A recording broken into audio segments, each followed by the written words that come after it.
Hi everyone, Chip Paul for Chip Talks Podcast. Today, we're going to have an exciting podcast where we talk to you guys a little bit about things that we can do to improve our immunity.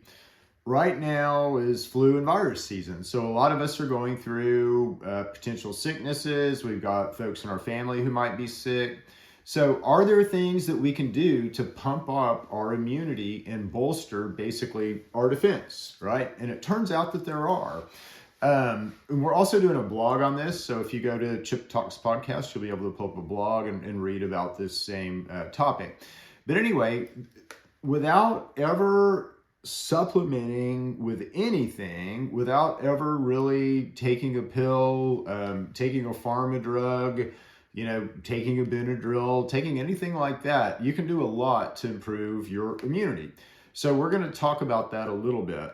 Now, the first thing to be aware of is that your immune system will vary over time. So at certain times of the day, your immune system will be stronger, and at certain times of the day, it won't be as strong. And it cycles. So your immune system cycles. It works on some things at night, and it works on certain things during the day. Well, if you understand those times, again, that is, there's, let's say, times to supplement and times to add horsepower to your immune system. And there's times when it really won't do any good. The best way to describe this, because most of us are familiar with a natural plant substance called melatonin. And we all have receptors inside of us called melatonin receptors. Well, if I take melatonin at noon, again, I don't have any receptors open. They're all closed because it's not the time of day yet. It's not the circadian expression of those receptors yet. So that melatonin will do very little for me if I take it at noon. If I take it at 6 o'clock at night or 8 o'clock at night, whoop, now I have receptors open that melatonin can attach to, and it will have the drowsy effects that we've all come to expect with melatonin. So again, there's certain times when our body is primed to do certain things, and especially in our immune system, and certain times where it's not. So there's certain times during the day where supplementation will really help and where your immune system is super strong, and certain times where it's not, where that supplementation may or may not do any good. But just understanding this, and again, working with our bodies, let's say, is super duper important. Now, the other thing we're going to talk about environment and things that happen in our environment. So being in the sun more, will that help your immune system? Absolutely. Again, you do something in your system that mammals do better, let's say, than we do. If you look at taxonomy and what makes up a mammal and why are we considered mammals? Well, we technically you work a lot like a mammal, but you have some fundamental differences from mammals that should be enough to differentiate us, let's say, from mammals. And the other thing is God took a whole day to make you. Again, he made the beasts of the earth on one day, he made you on another day, which is kind of telling. But here's the deal. And again, this has to do with just environment. So we're going to talk about, and through this Chip Talks podcast, I want to talk to you guys about environment. So circadian is something that we really can't control. I mean, we can control, and it has to do with our relationship with the sun. But circadian, I can control how much I'm in the sun, but I can't control when the sun rises or sets. We haven't figured that one out yet. So again, I can control my behavior as to the sun, but what the sun does to me and kind of what it cues my body to do is kind of uncontrollable. Now, one of the things that's important to understand about our relationship with the sun, though, and this goes to your immune system, so we all know that vitamin D is very, very important to our immune system, right? And again, vitamin D, if it's low, we're going to be more susceptible to sickness. If it's high, we're going to be able to defend ourselves better. So what is the deal with vitamin D and how does that work? And how does that work with you and other mammals? Well, it turns out that if I go to Alaska, I'm not going to make vitamin D. I'm not going to make any vitamin. Well, I'm going to make a little bit of vitamin D, but I'm not going to make as much vitamin D as I should be making.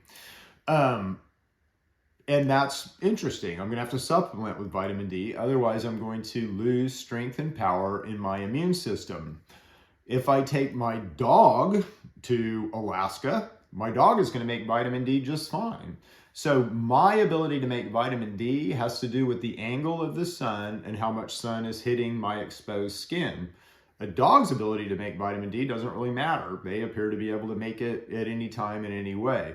And that's enough of a fundamental difference to separate us from mammals. So you have a tight and tidy, very intimate relationship with the sun that needs to be respected on the daily, or you will suffer, and you'll suffer in your immune system. So that's environment. So now let's talk a little bit about diet. So are there things, let's go back to environment real quick. So are there things that you can do to kick up the strength of your immune system, just environment wise? Yeah, be in the sun. Be in the sun as much as you possibly can. In sun angle wise, it's kind of 10 to 2. You know, the time when you get the most sunburned or sun tan is the best time to be in the sun. If you eat more omega-3 fatty acids, it will improve your skin's resistance to the sun. So a lot of us get sunburned pretty easy now. Again, if you want to kick that up, eat more omega-3s. And the reason we get so sunburned is because we don't eat enough omega-3s right now, and we need them for our solar defense. But anyway, if you eat more, then it'll protect you, and you won't need all that sunscreen and stuff. And again, sunscreen isn't very good for you. But we weren't here to talk about the sun and all that. We're just talking about your immune system. So again, be in the sun. Be in the sun as much as safely possible, okay? Very, very good for your immune system. The second thing is diet. And we need to be concerned with certain things in our diet for our immune health. And they're really things that we need to be concerned with anyway. We humans are a big fat machine. So we take in dietary fats, and we use dietary fats to build chemical mediators. And we also use dietary fats to build fuels to run us. So dietary fats are super important. And in particular, we have 3 categories of fat. So polyunsaturated fats, and we're going to come back to those and talk about those a lot. We have monounsaturated fats, and monounsaturated fats you can find in nuts mainly. They're anti-inflammatory. And then you have saturated fats, which most of us know about, we hear about all the time, but saturated fats are in, like palm oil is saturated fat, palmitic, acid is saturated fat. But saturated fat is mainly found in animal products. So if we eat a lot of meat, then we're going to eat a lot of saturated fat. An avocado will have a little bit of saturated fat in it, pretty good balance, but it will also have monounsaturated fat. So it's kind of balanced as to an inflammatory fat and an anti-inflammatory fat. Whereas if I'm eating meat, I'm pretty much just getting all the inflammatory type fats as saturated fats in that meat, okay? So be aware, again, if you're a meat eater, then you're going to want to offset more with monounsaturated fats and the polys that I'll talk about in a second. If you're not a meat eater, again, you're going to want to eat a lot of beans and nuts to balance those type fats. And if you're not a meat eater, you are probably going to be a little bit more concerned about the type and quality of saturated fat that you eat. Those 2 fats are saturated and monounsaturated are super important, but by far and away, the most important fats that we eat on the daily are things called polyunsaturated fatty acids. These are essential fatty acids, meaning that your body cannot make them. Your body needs them, and we'll talk about the ways that it needs them right now. So what do you do with polyunsaturated fatty acids? Well, there's 2 types of them, omega-6s, which are inflammatory, and omega-3s, which are anti-inflammatory. Now, you don't need as much polyunsaturated fat as you need the other types of fat. So you can eat polyunsaturated fat as maybe 20% of your total fats, 10 to 20%, let's say. But it is super important to balance omega-3 and omega-6 fatty acids.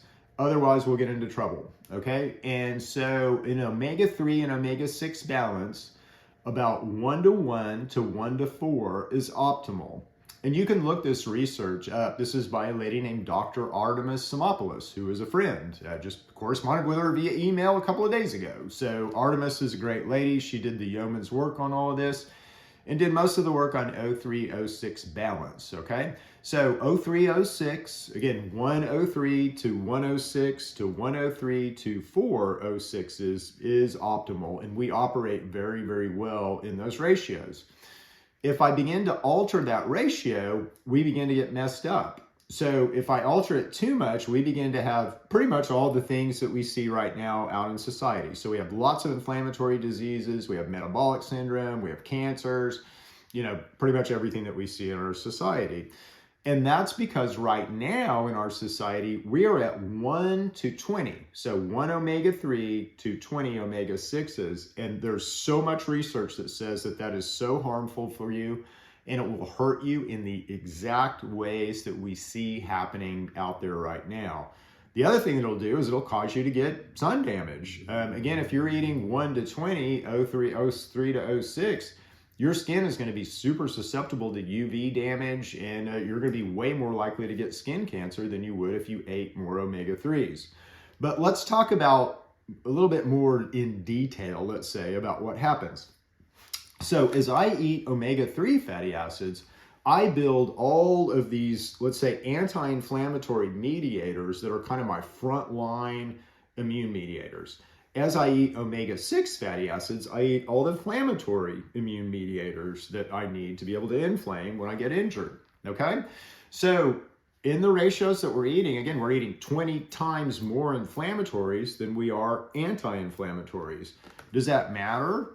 Yeah, 80% of us will die of some inflammatory disease, throwing heart in there.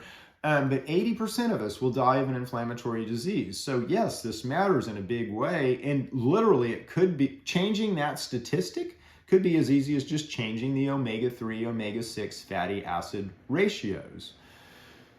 It's super important if we're going to run our immune system to have balance. So we need to be in that 1-to-1 to 1-to-4 omega-3 to omega-6. If we're not, we're going to have way too many inflammatory mediators. So when I get infected by a pathogen, I'm going to inflame way more than my ability to deflame. And that's detrimental. That's going to cause chronic inflammation. And I can tell you from thermal imaging that everyone, I mean every single person that I thermal image is chronically inflamed. And literally this, could be as easy as just upping omega-3s. We won't know until we do it. But anyway, diet-wise, for your immune system right now, because of everything that we eat in the ratios, omega-3s are critical to being able to defend ourselves. So where do you find omega-3 fatty acids? Chia seeds. Chia seeds is the best way. Chia seed oil, chia seeds on the baking aisle. Hemp seeds have other fats in them, so it's not just like all omega-3, nor is chia seed, by the way. So just chia seed has more omega-3 in it than it has omega-6, and it's got more omega-3 in it than other fats. But it's, most things will have balances of fats, right? And you have to kind of take that into account. So something like hemp is a really good supplement, but again, it doesn't have the over ratio, let's say, of omega-3 to omega-6 like a chia seed does. So when you're taking hemp as a supplement, you need to be careful and understand how much other O6 you're getting in your diet. So how much corn you have in your diet, things like that.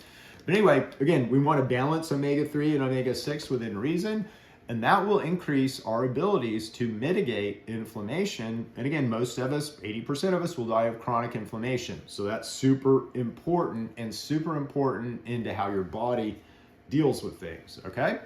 So last thing, again, you've heard me talk a lot about this last thing, but is intermittent fasting. And again, it's a behavioral thing. So we've talked about environment, getting the sun more, be associated with the sun, understand my relationship with the sun. Talked about diet, so we all need to eat more omega-3s, and we certainly all need to be aware of omega-3 and omega-6 ratios in our food.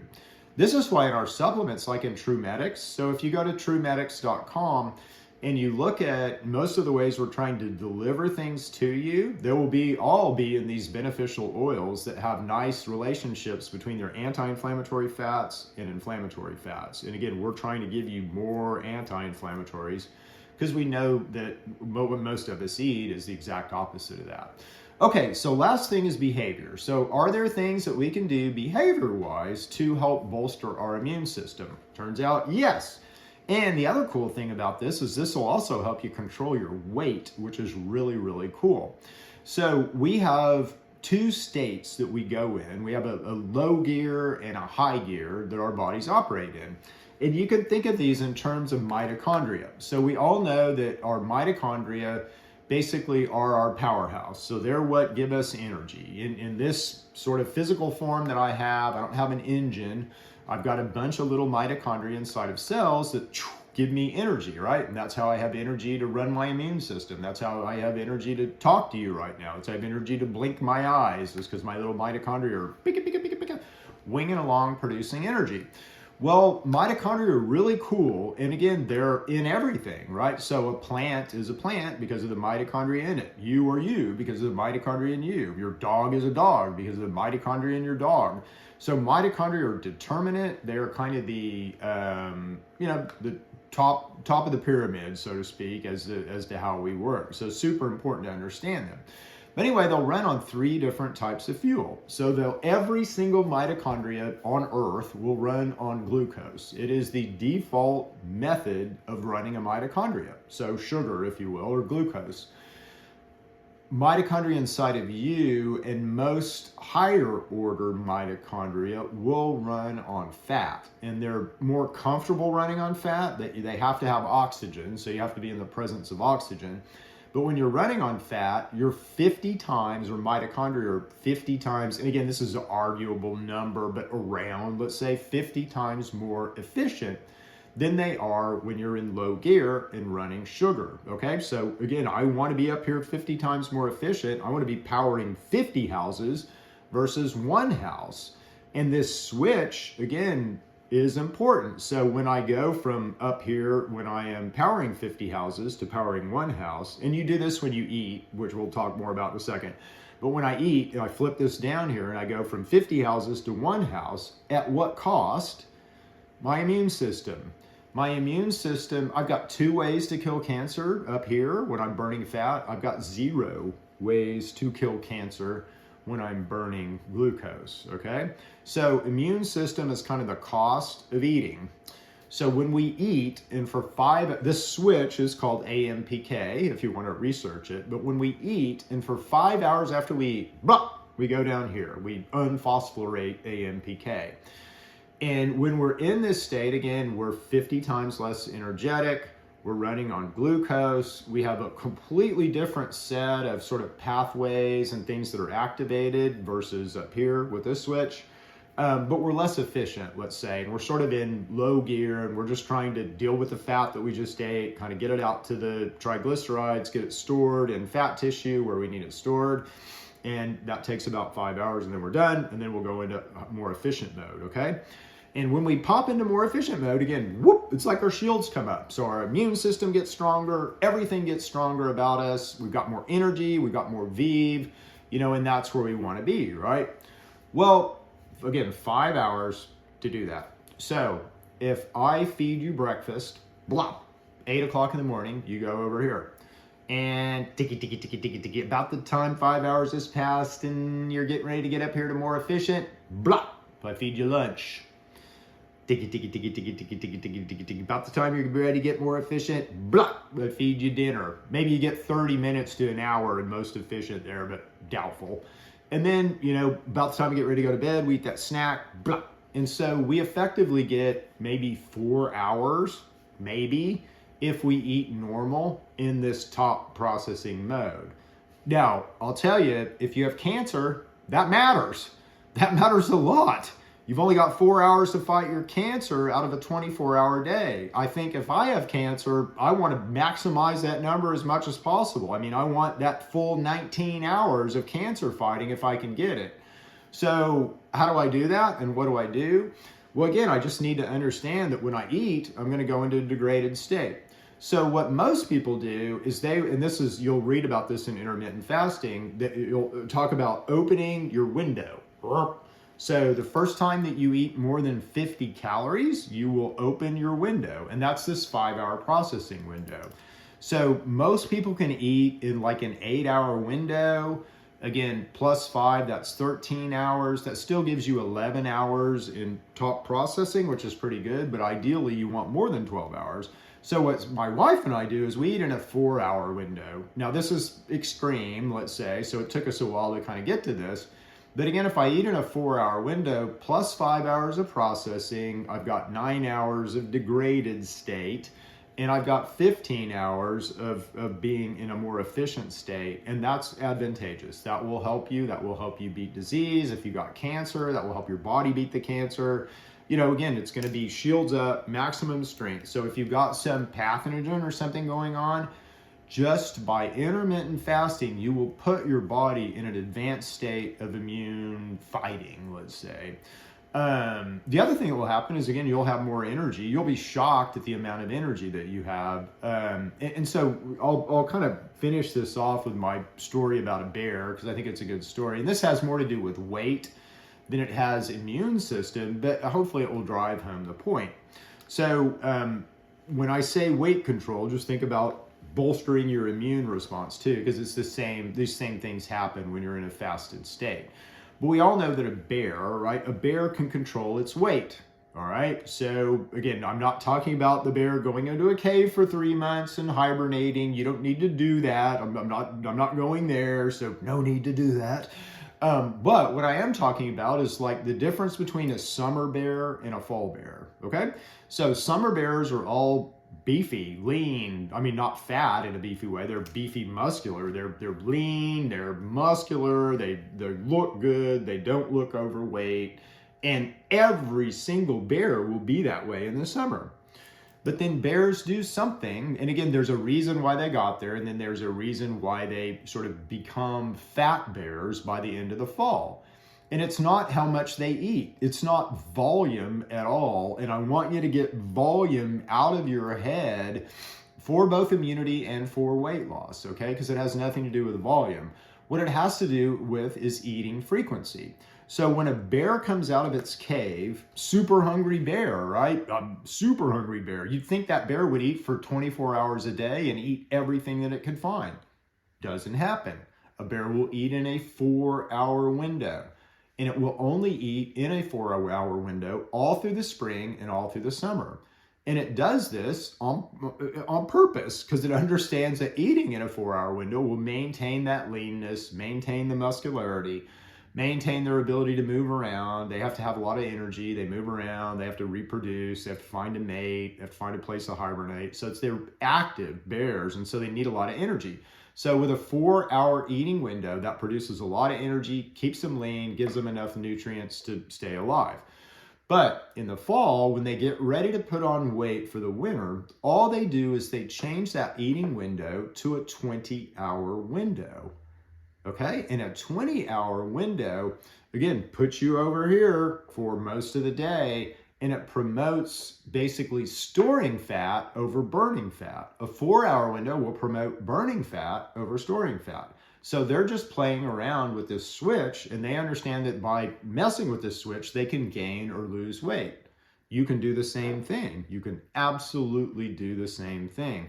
And again, it's just, you know that you're going to go down here for 5 hours after you eat. So if we can minimize our eating frequency, not the amount of stuff that we eat, but our eating frequency, that will greatly improve both our ability to control our weight, but also our immune response. Now, again, there's gradations of this, as we, so we've talked a little bit about diet. As you're intermittent fasting, you need to be more conscious of omega-3s and kind of the ratios of fat. You also need to be conscious of aminos. So there's some caveats and warnings, but we'll be talking a lot more about that. And I've talked a lot about that on other Chip Talk podcasts. But anyway, the biggest message that I got to leave with you guys is you have a lot of power and control over your immune function. That power and control comes from the time of day when you're trying to do things. It comes from your diet, and it comes from your behavior around your diet. And if you can make some minor alterations, you can greatly improve your ability to fight off disease and defend yourself against any pathogen, flu, virus, bug, whatever they want to throw at us. We'll be able to defend ourselves from it. Anyway, hope you guys have enjoyed this. We'll see you next time on another exciting episode of Chip Talks Podcast. See you guys. Bye.